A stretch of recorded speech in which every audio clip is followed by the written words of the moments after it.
Bonjour à toutes et à tous les amis, j'espère que vous allez tous bien. On se retrouve aujourd'hui avec une nouvelle vidéo d'actu. Donc les amis, il y a deux très grosses nouvelles qui viennent de tomber. Une concernant Cyril Gann, Alex Pereira, et une concernant Islam Makhachev. On commence tout de suite les amis avec Islam Makhachev. Il vit une vie simple, hein. Très souvent il partage des vidéos de lui à la pêche, faire du cheval. Il aime beaucoup faire du cheval, j'ai l'impression, parce qu'on le voit souvent en cheval.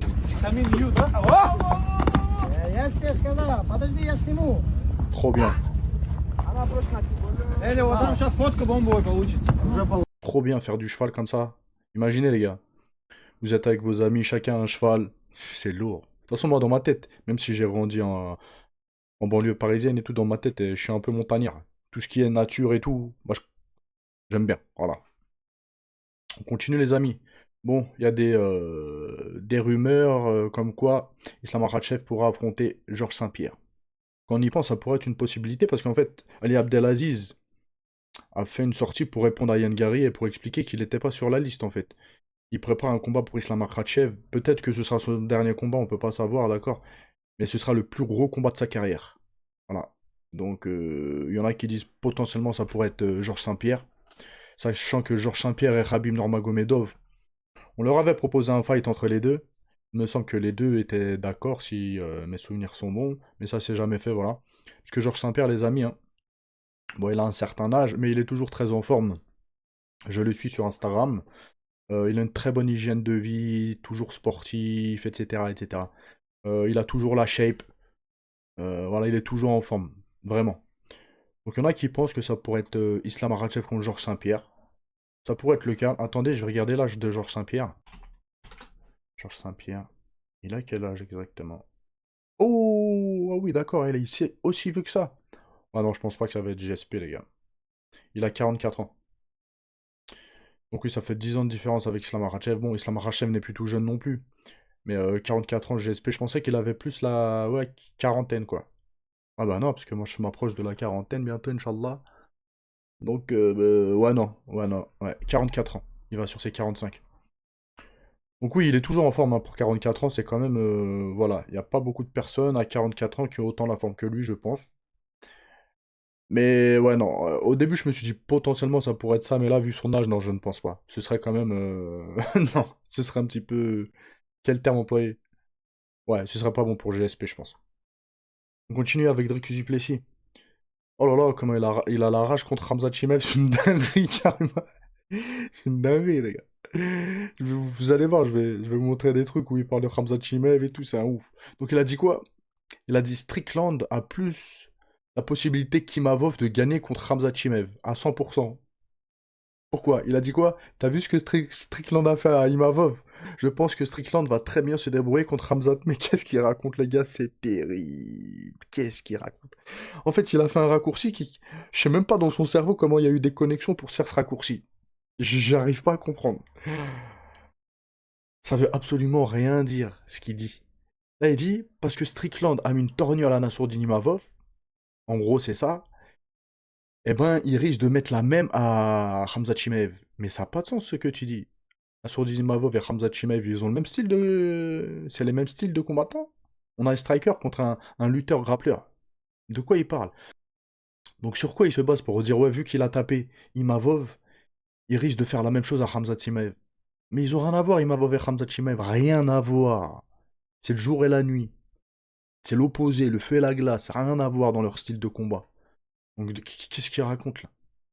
En fait, il a tellement la rage, j'ai l'impression contre Hamza Chimaev, il l'a tellement perturbé dans son cerveau que le mec il arrive plus à faire des connexions. Voilà. Enfin bref, je comprends pas. Donc dites-moi ce que vous en pensez, si vous êtes d'accord peut-être avec DDP, peut-être il y en a d'entre vous qui allaient être d'accord et vous allez m'expliquer pourquoi vous êtes d'accord avec lui. Mais j'attends, voilà, je vous attends. En tout cas, ça me fait rire, vraiment ça me fait rire. On continue les amis avec le lutteur qui s'est fait corriger un petit peu par Arman Saroukian. Donc il a dit quoi? Arman pense que je ne l'affronterai pas, je l'affronterai n'importe où, n'importe quand. Là il parle en bagarre, parce qu'Arman Saroukian il a dit je veux pas de combat avec lui, je veux un bagarre dans la rue. Vous voyez, je veux qu'on se tape. Et lui il a répondu ça.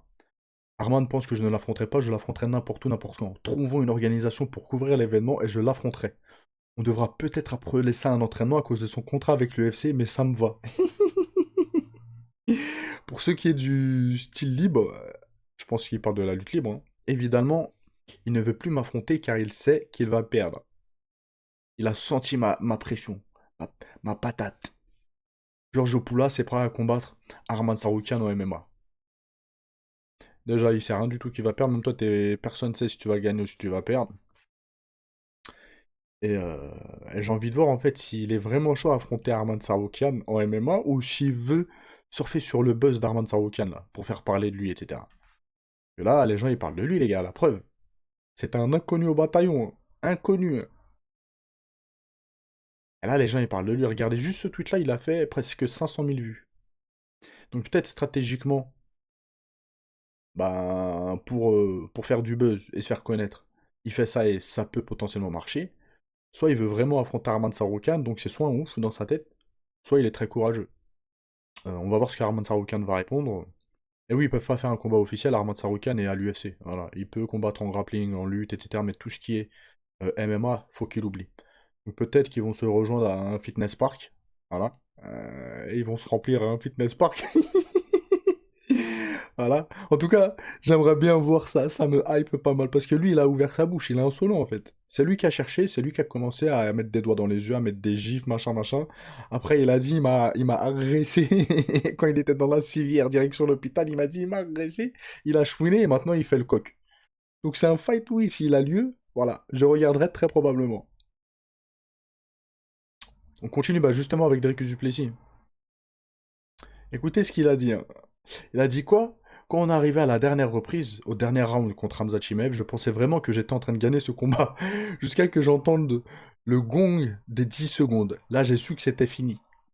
Quand je suis entré sur le ring pour ce dernier round, j'étais absolument certain de le soumettre ou de le mettre KO. Je sentais qu'il n'avait plus envie d'être là. Je le sentais vraiment. Ouais, bah non, en fait. T'es 100%, voilà, tu peux les revoir, en fait. Voilà.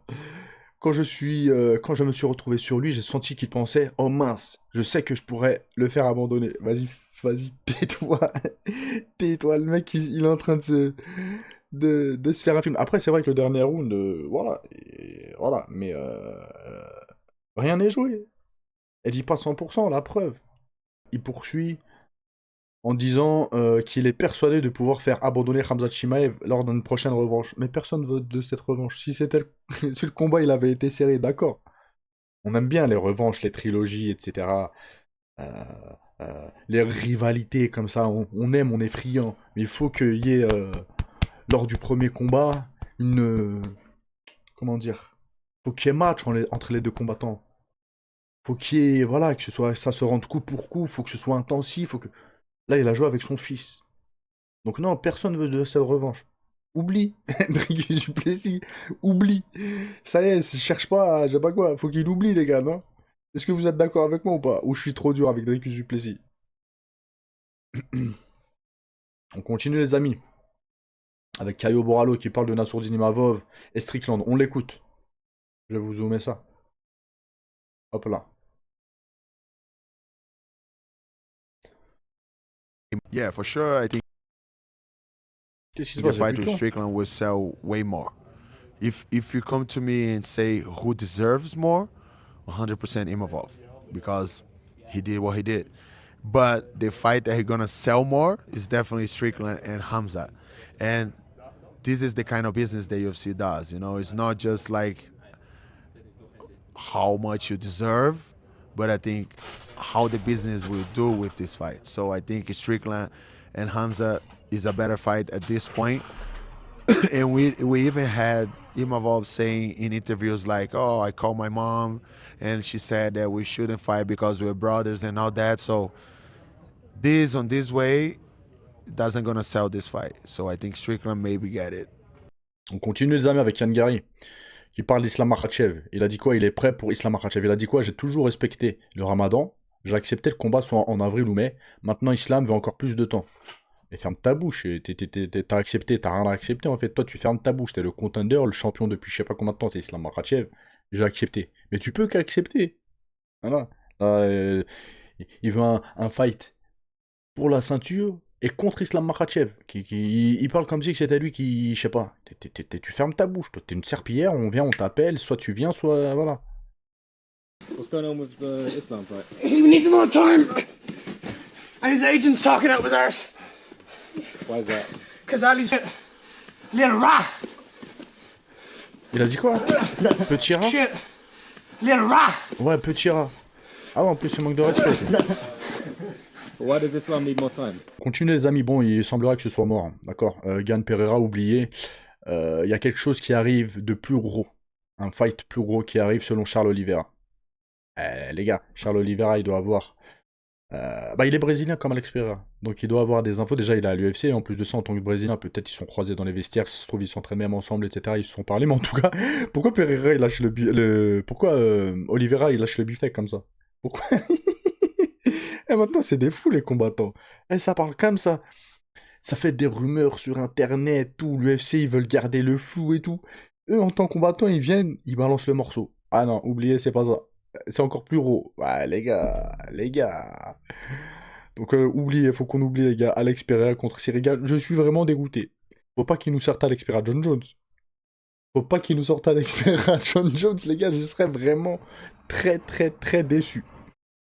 Continue les amis avec une très très grosse nouvelle qui vient de sortir. Je suis allé vérifier de moi-même, il semblerait que ce soit le cas. Une femme qui a été interviewée, et elle s'occupe de l'UFC Espagne, je crois, quelque chose comme ça. Ouais, elle travaille pour l'UFC espagnol et a déjà annoncé d'autres combats. Donc elle a annoncé qu'Islam Makhachev va affronter Morales lors de l'International Fight Week le 11 juillet à Las Vegas pour le titre. Elle a lâché le truc. Donc il y en a plein qui ont dit ouais, c'est du mytho, elle mitonne elle et tout, machin, machin, machin. Mais le truc, regardez ce que Morales a mis. Il a mis une photo, parce que c'est pas la même chose. Hein. Je vous ai dit, je suis allé vérifier. Les médias, en fait, ils ont fait un raccourci. Mais non. Faut plus enquêter. D'accord? Sur Instagram, il a juste mis une photo d'Islam Makhachev et de lui en face à face. Il a juste mis ça sur Instagram. Et pour voir la signature, là, la signature avec l'emoji chute et la flamme, faut aller sur son thread. Il a mis sur thread, je crois que c'est comme ça qu'on dit. Il l'a pas mis sur Insta. D'accord? Donc on voit qu'il laisse des indices. Maintenant, la grosse question, c'est de savoir si ils sont en négociation pour signer le contrat ou si le combat est terminé, le combat a été signé, etc., etc. En tout cas, les amis, je vous ai dit que le plus gros défi pour Islam Makhachev chez les 77 kilos, c'était Yann Gary, et je le pense toujours. Non pas que Yann Gary a un gros finisher, etc., qu'il soit plus puissant que ça, etc., mais Yann Gary, par rapport à son allonge, sa technique de striking, son coup d'œil, etc., je pense encore maintenant qu'il a les armes pour poser problème à Islam Makhachev pour le garder à distance. Après, bien évidemment, je vous avais dit que si Islam Makhachev arrive à mettre la main sur Yann Gary, elle arrive à l'amener au sol, ça risque d'être compliqué pour Yann Gary. Mais avant ça, ça risque d'être extrêmement compliqué pour Islam Makhachev. C'est ce que je pense et je le pense toujours. Donc stylistiquement, je parle que oui, Yann Gary, ça peut être un anti-Islam Makhachev. Techniquement parlant, etc. Par contre, Morales, je pense qu'il est plus dangereux que Yann Gary, parce qu'il a du punch, il a de la lutte, etc. Il est assez complet. Je le pense plus dangereux, mais je pense qu'Islam Makhachev aurait plus les facilités de s'exprimer face à un Morales qu'à un Yann Gary. Islam Makhachev, il peut striker contre Morales, il peut lutter, voilà. Il aura plus de facilité pour s'exprimer encore une fois face à Morales, quand bien même il peut être plus dangereux que Yann Gary. Parce qu'il peut toucher Islam Makhachev et le déconnecter. Yann Gary aussi, mais c'est moins probable en fait. D'accord? Ça reste une très très grosse confrontation et l'une des plus grosses, si ce n'est la plus grosse confrontation qu'Islam Makhachev aura eu dans sa carrière. Voilà. Certains me reprochent en me disant ouais mais t'avais dit la même avec JDM. Bah c'est le cas les gars. JDM il était invaincu les gars sur 18 victoires, il était invaincu à l'UFC, il éclatait tout le monde, il avait battu Bilal Mohamed, etc. Oui sur le papier, JDM, ça devait être un poison et le plus gros fight pour Islam Makhachev. On a vu que ça n'avait pas été le cas. Islam Makhachev a rendu ce fight facile, comme Khamzat Chimaev a rendu le fight contre DDP facile. Pourtant, Dricus du Plessis, c'était un tueur de champion, moi je l'appelais. Il était hyper fort, les gars. Dricus du Plessis, un crack. La plupart des combattants, quand il a affronté Khamzat Chimaev, la plupart des combattants, ils disaient, sur le papier, ils pensent que DDP est favori, les gars. Et vraiment, moi je le pensais sincèrement. On a vu que non, il a joué avec, comme Islam Makhachev a joué avec JDM. Mais là, oui, ça risque d'être très probablement son plus gros fight. Et il prend beaucoup de risques. Je sais pas si vous vous en rendrez compte, il prend beaucoup de risques. Il a une mentalité... Il y en a qui disent, ouais, Alex Pereira, il pourrait prendre sa retraite, etc. Je suis le premier à le dire. Mais Alex Pereira, c'est pas un mec qui prend plus de risques que ça. On voit, il refuse des combats, il refuse des revanches. La dernière fois, je ne l'ai pas mis de côté parce que je voulais pas rentrer dans les débats. Mais un combattant UFC, je sais plus c'est qui expliquait, en fait, il disait que selon lui, Alex Pereira, ça peut pas être le meilleur combattant au monde, là, actuellement. Parce qu'il a pas affronté de vrais lutteurs. Il a pas affronté de vrais lutteurs, et c'est un fait. Voilà. Ankalaev, c'est un samboïste, il a des bases en lutte, etc. Mais c'est pas un vrai lutteur. Vous voyez? Donc il a beaucoup été actif, Alex Pereira, il a fait des belles choses à l'UFC. Il n'a pas eu de vraie confrontation stylistiquement parlant. Islam Makhachev, si. Il affronte tout le monde. Et ne venez pas me dire, les amis, qu'un Morales est moins dangereux qu'un Ilia Topuria. S'il vous plaît, restez sérieux 2 secondes. S'il vous plaît, restez sérieux 2 secondes. Pour les protopoids, là, je vais vous lire en commentaire. Dites-moi, ayez le culot de me dire que Morales est moins dangereux qu'Ilia Topuria. S'il vous plaît. J'attends votre réponse. Je vous laisse avec ça, passez une bonne journée. Ciao, ciao.